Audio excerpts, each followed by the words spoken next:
My name's Alan Boulter, and I work for Schlumberger, and Donna's correctly pronounced the name of the organization. Most people struggle and call it Schlumberger, but it's Schlumberger. So before I start, actually, without actually taking anything out of your pocket, who's here's got a smartphone? Probably everyone. Anyone got more than 20 apps on it? More than 30? More than 40? 50? 100? I counted, I've got 74 apps on it. I don't use it that much. So I'm going to cut straight to the punchline of my talk, is you've got lots and lots of apps on your phone, and each one does something special. And you need to use one app for each thing. And that's what my talk is going to be a little bit about, is how we integrated an enterprise social network into an existing framework of our communities that we have at Schlumberger. But we didn't try and get one thing to do everything. That's the thing. So a quick overview of Schlumberger. Probably most of you have not heard of our organization. We're the largest provider for exploration, drilling, production, and so on for the oil and gas industry. You can see the figures up here on the slide, but I think the most important one is the size of the organization. And this is important when you're perhaps taking this story and thinking how it might adapt to your own organization. We've got 110,000 people in 90 countries or so. And so it's about scale. So you take something like an enterprise social network. Well, if you've only got an organization, I'm sure some of you in this room might be just a couple of thousand, maybe 10,000 people or so. It makes it somewhat easier to deploy those types of things. We've got a bit of a problem here with so many people to deploy such tools to. So that was the real point about this slide. The other thing I wanted to say, and thank you for mentioning, Donna, that we've just celebrated our 20-year anniversary in September and October of a program which we call Eureka. And this is our KM communities model that we have. And it's made up of lots of different things. We have special interest groups, we have discussion forums, we have personal profiles. So 20 years before, well not 20, good 10 years before LinkedIn. We have technical resources, we have competency, evaluation, peer reviews, and we have an entire technical career ladder. Now, we wanted to use an enterprise social network in the organization, but we didn't want to replace all of these things, and in fact, only one. And again, it comes back to choosing your weapons, choosing your tools. And we just wanted to see if we could update and refresh and modernize our discussion forums and using some enterprise social network technology. So what we had for the last 20 years are things called bulletin boards. Really, really old-fashioned stuff because it's all email. And it all worked really, really well. So we've had them for 20 years. You send an email to a distribution list, it goes out to 400 people, someone hits reply, it goes to another 400 people, and so on. But it worked. So it's got a lot of legacy. We used to store all of the messages you can see here in the archive, so they're not lost. They're not sitting in people's individual Outlook inboxes. And we had over 45,000 people who are using this pretty much every day, or at least several times a week, let's say. Let's be realistic. In 2016, we introduced Yammer. And the reason that we introduced Yammer wasn't initially for these communities. It was for management engagement, for business communication, connecting up remote teams. Forget Microsoft Teams, that didn't exist right in 2016. And it was for local communication. So this is how we started, and like all good rollouts and deployments, we started with pilot studies and things like this. And we really hit the ground only in 2017, I suppose. And you can see the sort of number of posts we had per quarter. And of course, posts are just one way of measuring adoption. So that's just one way of looking at it. So yeah, fairly successful in the first year or two, something like that. So we saw that we had a bit of an opportunity. We'd had these email forums around for a long time. We had Yammer, and we'd started to see people posting in both of them, and it was getting a little bit confusing. And something that we've always strived to do in Schlumberger with knowledge management is keeping it simple. Always keep it simple. And here we had a little bit of confusion taking place. So we saw an opportunity that we could move to Yammer. We could consolidate these discussions all in the same single platform. And also it would align with our own modernization directions that we had with Office 365 as well. So, an opportunity. So our decision was to transfer all of these legacy bulletin boards over to Yammer. And it's actually quite a complicated thing to do.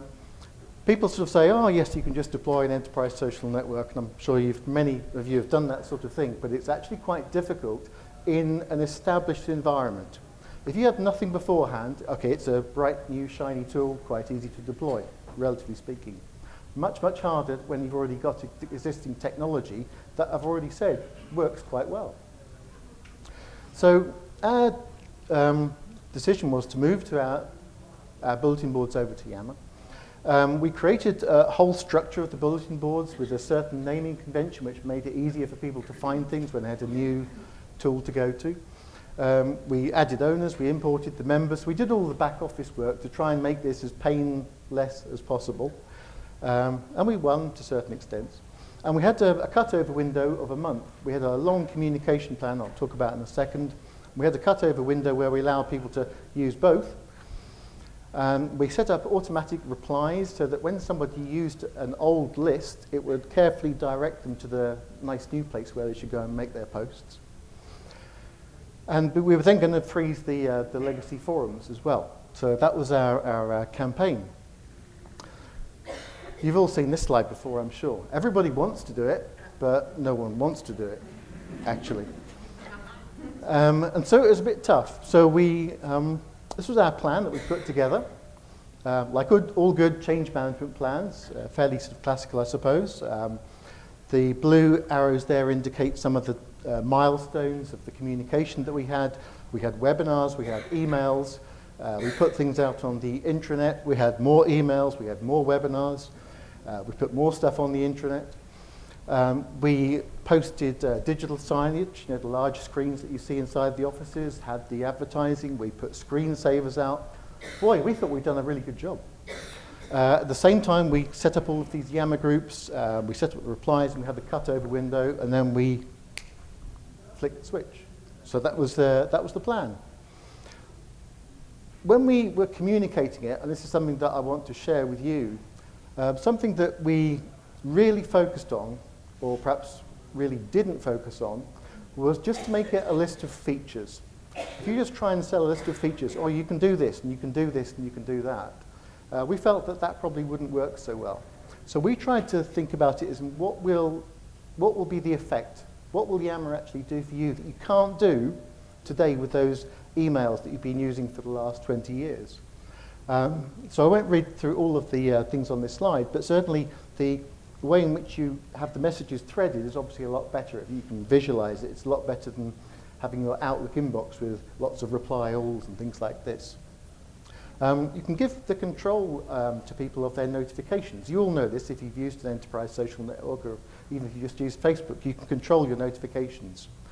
But don't take it for granted that everybody will know how to use that.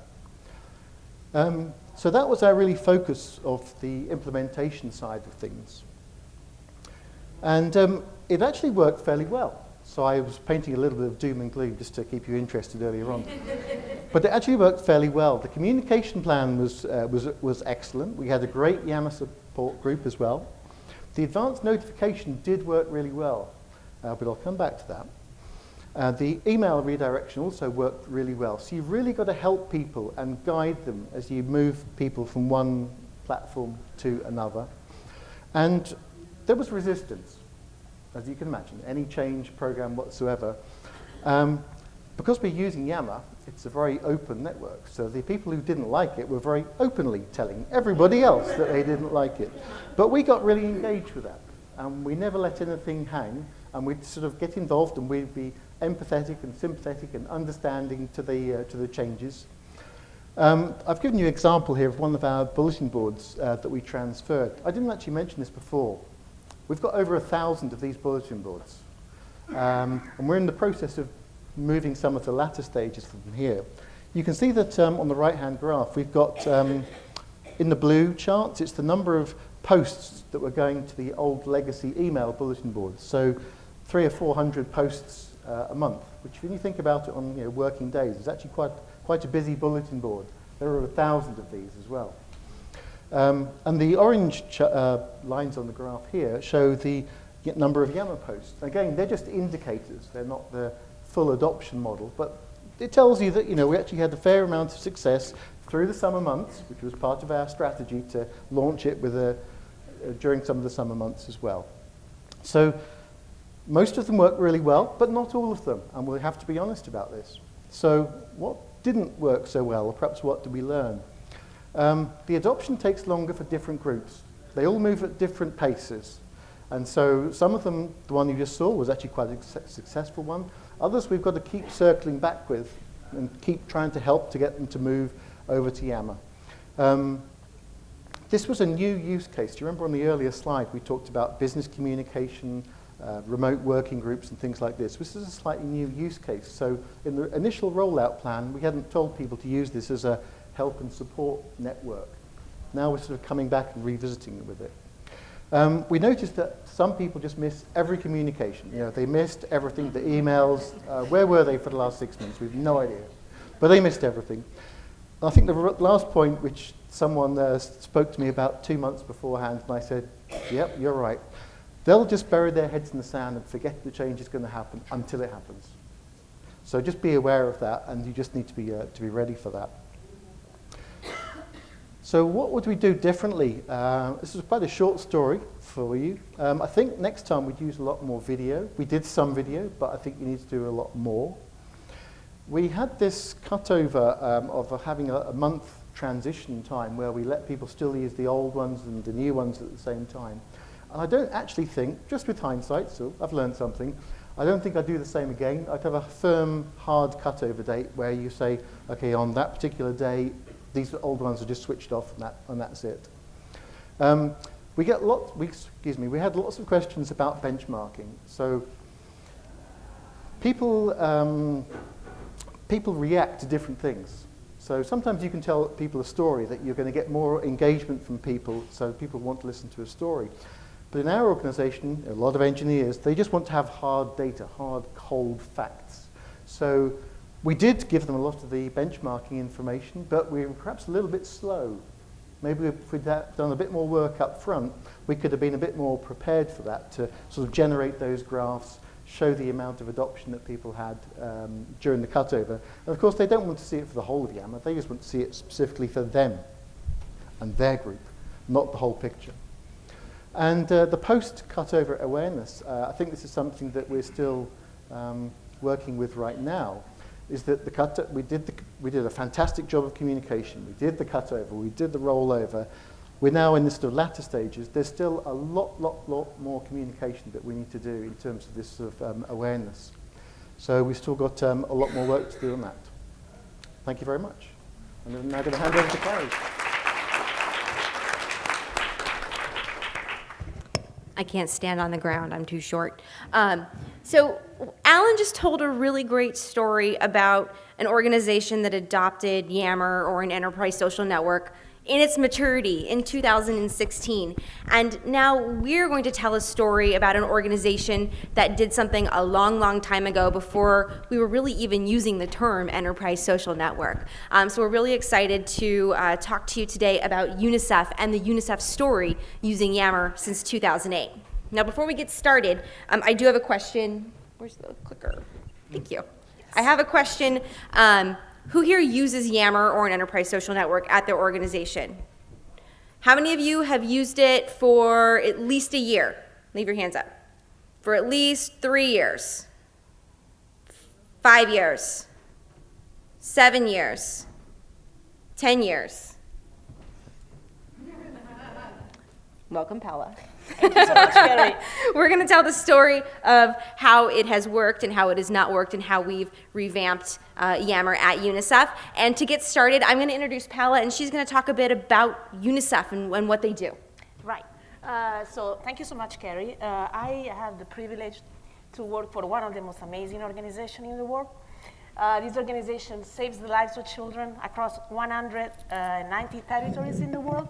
And we're never tired of it. We have a 14,000 people workforce, distributed in the world. And for us, online communities and Yammer are absolutely critical, because they empower, our staff and our partners to do what we care about.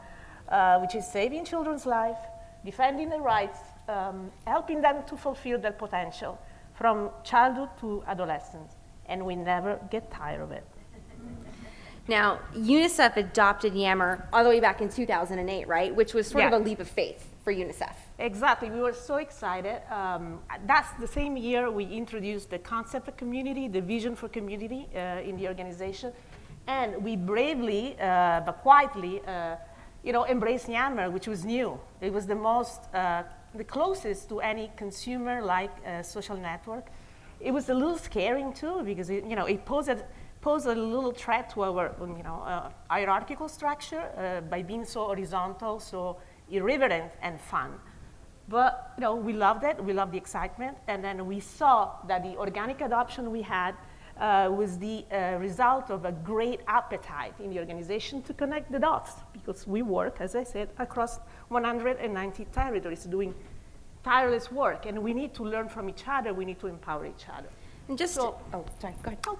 Just to emphasize how revolutionary this was for an organization like UNICEF to embrace Yammer, in 2008, Yammer was one of the TechCrunch 50 winners, right? Along with Fitbit. So we probably all have Fitbits, but 10 years ago, this was supposed to be the greatest new technology that's going to change the way that we work. So for an organization like UNICEF to adopt it was really a brave step. Right, and then it came with a lot of excitement, as I said, and that organic adoption that we had also showed us that the potential that what we could do with Yammer.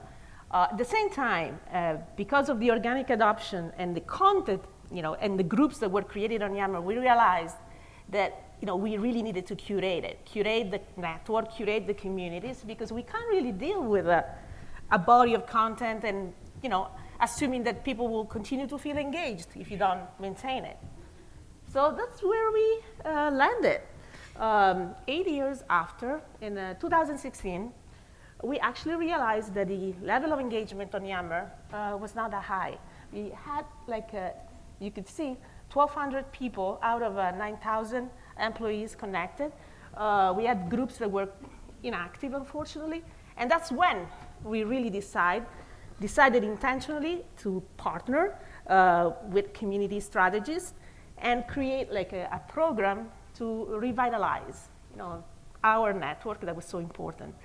And with that program that brought into our own culture the concept of curation and strategy, we actually were able to quintuple the engagement in less than a year and a half. That's right.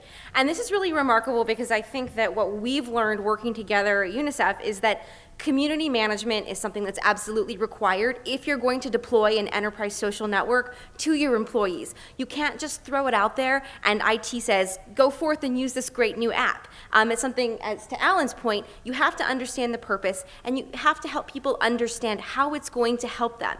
These gains were done with a lot of cups of coffee, hundreds of interviews, lots of webinars, lots of conversations, and a lot of work, and we're going to outline what those steps were. The other really important thing to know is that these gains that were made at UNICEF weren't done with some multi-million-dollar agency or contracting firm coming in here to do this. This was done organically with a very, very small team. Like I said, over lots and lots of cups of coffee. That's how we saw this growth. And we're going to walk you through the 7 steps that we took to drive that 560% engagement at UNICEF's Yammer. Right. So we start with one of the most exciting ones. We said that we are born with 2 ears and 1 mouth because we have to listen more than what we say, right?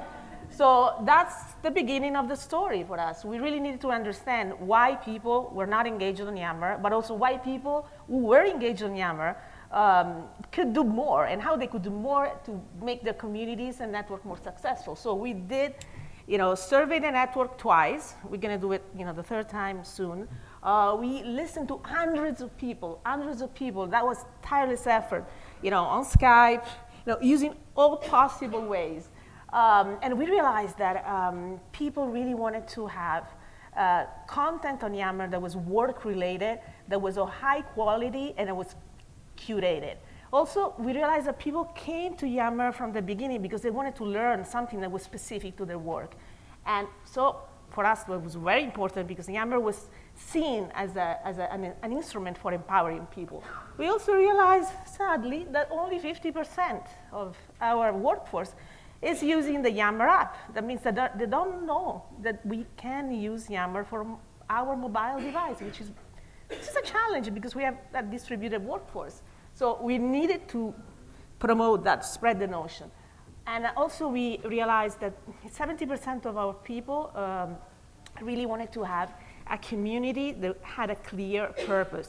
So that goes back to what Carrie was saying. Community management helped us to clarify the purpose. And with leadership, we actually took it forward. And it was really important for us, too, when we were getting both qualitative and quantitative data, to listen to those specific words that people were using, and this will be important in a couple of steps. We wanted to understand how they were thinking about Yammer and what it is. The term Yammer itself was not a word that resonated highly, especially with the global workforce with lots of different languages. I think in Spanish it's quejarse, which means to complain, and in Italian... It's something like cianciare, which is like a small little chat that has a bit of a, not a full positive connotation. So you don't want to call, the network of your organization with that name. Exactly. Right? So we learned to pick up on the nuances of language from what our people were telling us, because if we wanted them to use the tool, we had to market it to them in a way that they understood. Now, the second thing that we did was we realized that Yammer was a mess. And if any of you have had Yammer for more than a year or 2 years, you'll know that you might have had a graveyard of dead groups, because people love to go in and they think on a Tuesday they're going to create a group for, this team or this project, and then by Wednesday they've forgotten about it. And that happened a lot at UNICEF.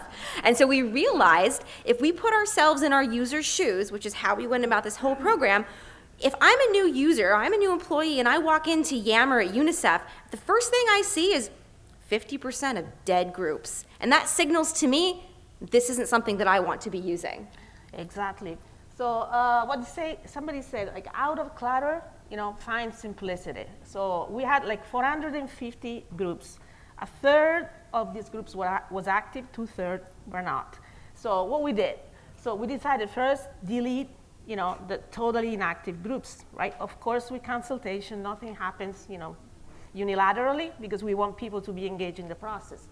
Then another 100 groups were really put under an assessment, like, what do you want to do in the future?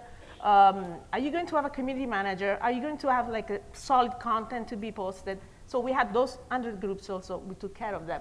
And then what we did, which was, I think, really amazing, we merged, I don't know how many, probably more than 40 groups that were talking the same conversation. That was incredible, from different departments in the world, same exact topic. So we said, like, hello, do you know that you can actually talk to your colleague and share, the same thought that you have, or you may, embrace a different view, etc. People reacted at the beginning a bit like, okay, it was not universally loved right at the beginning, But what happened is that as soon as they started to see, the value of a more streamlined network, they said, like, okay, let's go with this.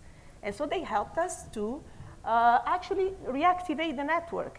And the result of that is a simpler, much better curated, more valued community where everybody feels more proud to be. And from a very tactical perspective, one of the questions we get a lot is, how did you actually do this? How did you go and clean it up? And it took a lot of time. There was no technical process. There was a migration plan, very similar to what Alan said, where it was notification, reaching out to people, emails, all of that, and saying, if your group is not active, we are going to do this for you. Now, we couldn't actually delete the group, so we had to archive them. You can't really archive them, so we had to create naming conventions to physically drop those groups down on your list. So we hacked our way to an archiving system over 90 days. Then we created some visual indicators for users as well. If it was a dark black banner like that, it meant that the group was no longer active. We updated the group info to say this is no longer active, and then we pinned the groups where you should be going. So we were creating a cookie crumb trail for users at all points to get them where we wanted to go to this high quality content. Yes.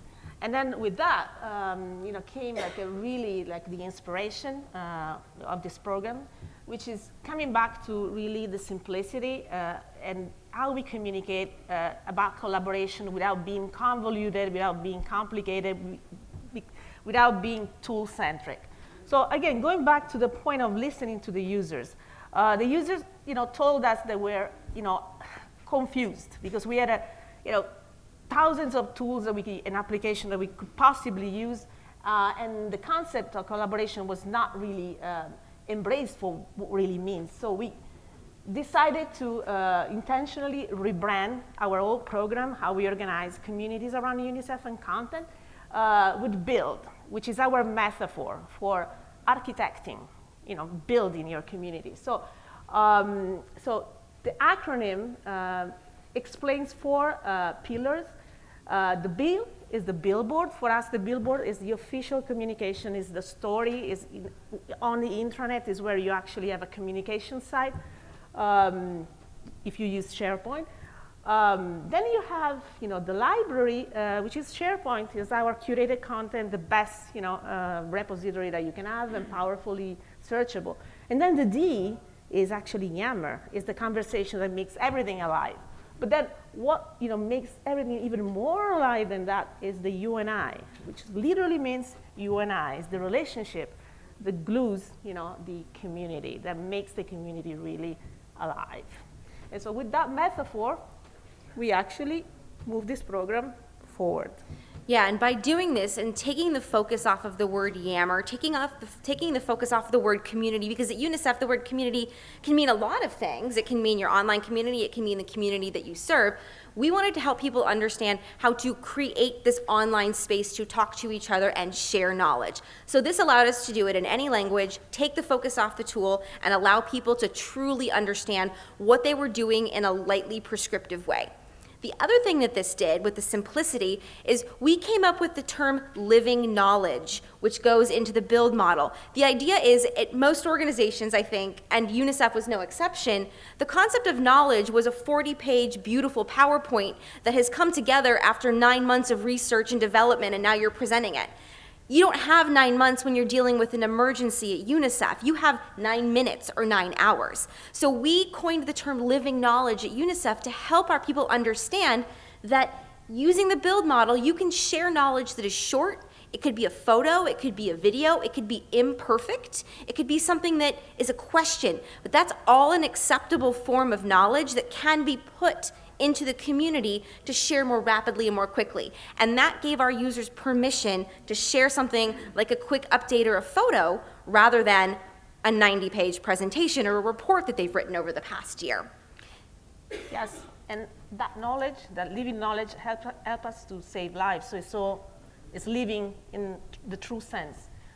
Oh, and then this is great. So we know that you can never do anything alone, and you do so much better when you are together. So in this process, we were not alone. We mobilized, and I would say really, successfully, groups of people in UNICEF that were championing Yammer in a very effective way for different reasons.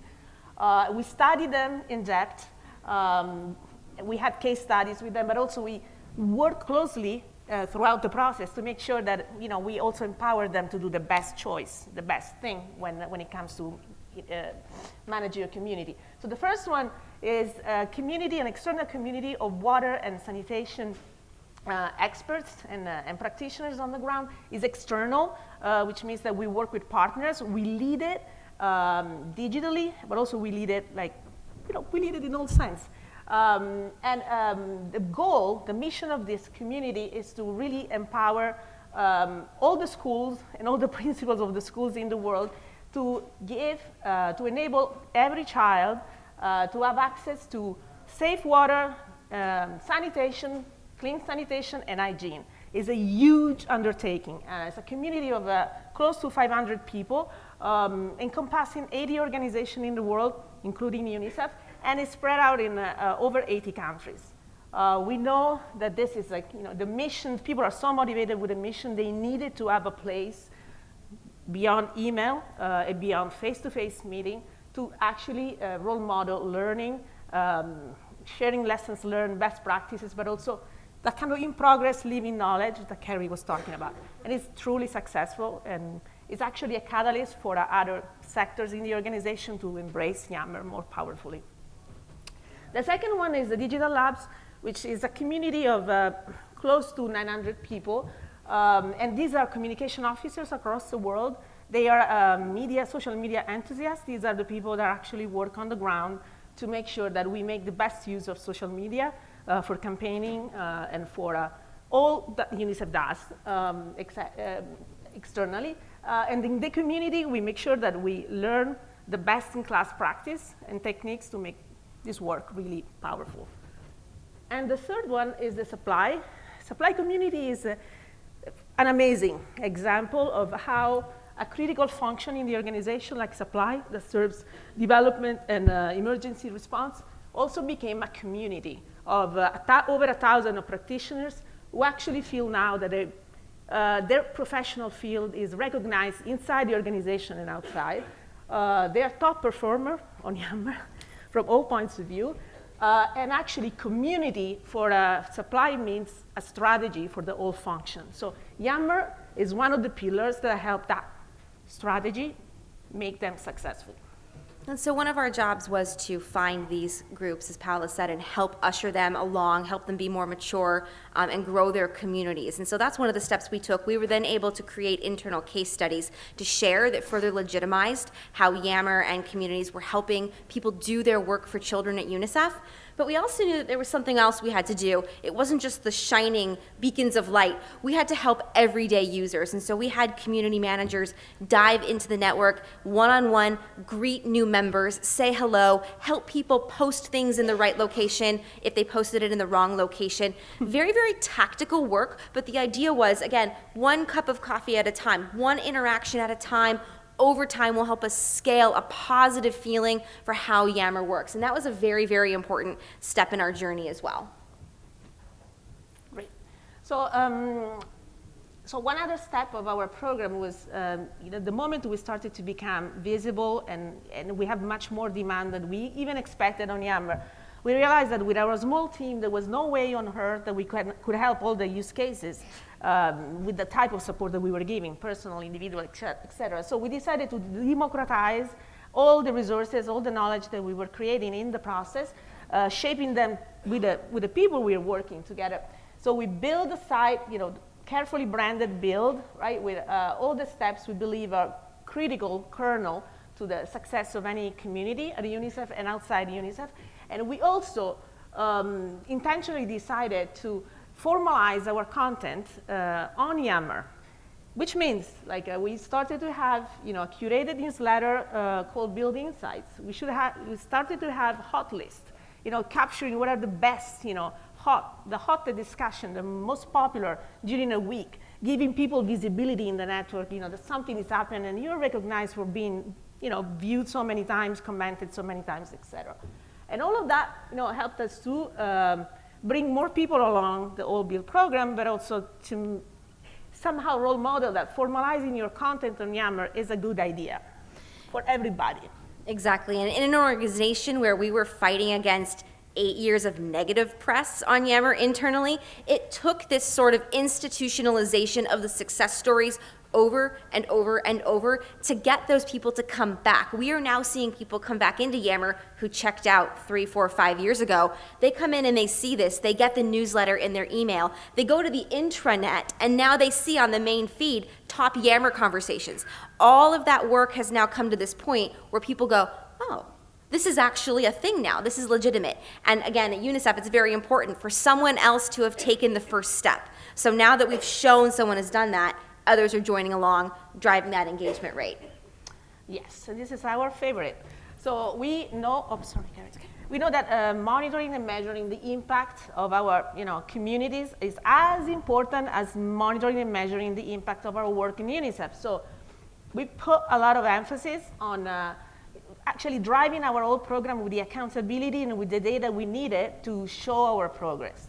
But as you know, users of Yammer, Yammer comes, with out of the box, very weak, analytics. So we had to, in between, within our progress of evolving it, we decided to empower community managers with the right, simple, relatable benchmarks and metrics, so that they can figure out what is the most practical action they can take to improve the community. We help them one by one, community by community, case by case, and while we were crafting that, the inspiration for us was to embrace behavioral analytics, which we believe is really the present and the future for measuring collaboration through Yammer and for mapping and our cross collaboration around the globe, mapping and visualizing it in a way that I can see from Zambia, who's collaborating with Burkina Faso, with China, and with New York and the other places.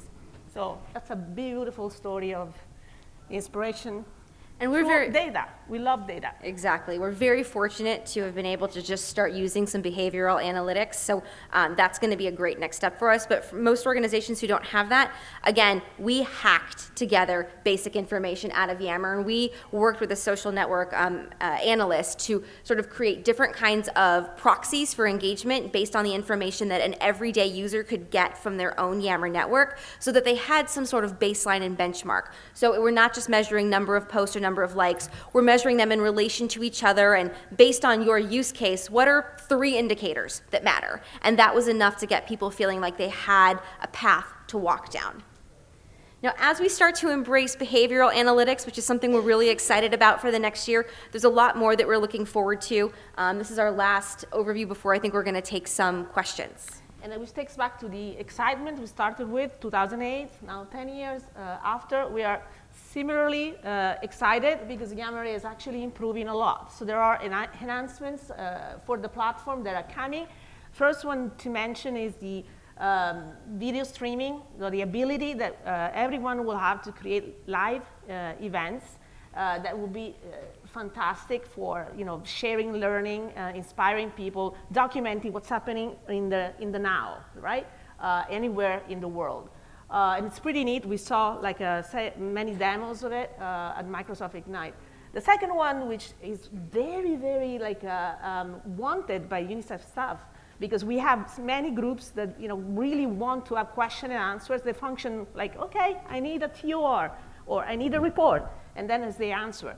So now, Mark, is that correct, is a new feature coming to Yammer to empower managers and also users to really better structure the whole process of questioning and answering, and create the knowledge base for it, which is awesome, because you don't have to browse through hundreds of questions to find the right one. So that's why you have a power to mark as a correct. Plus, there are some kind of uncharted possibilities of using artificial intelligence and power Yammer with some of the use of the chatbots and making the whole experience richer, as Microsoft is doing and other companies are doing. So we're very excited about that. All right, thank you. And I think we're going to take a few questions. Thank you very much. Thank you, Carrie. Mm-hmm.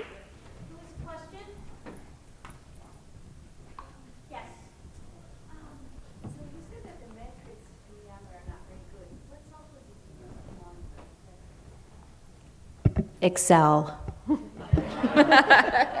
Yeah, what we did for the baseline metrics is we took the Yammer group insights that you can get, which tells you sort of number of posts, number of likes, people who viewed posts inside your group and outside your group, and sort of created different proxies for engagement based on the ratio of comments to posts, likes to posts, and all of that. And so we just hacked them together based on some formulas, again, that represent connections rather than just broadcasting.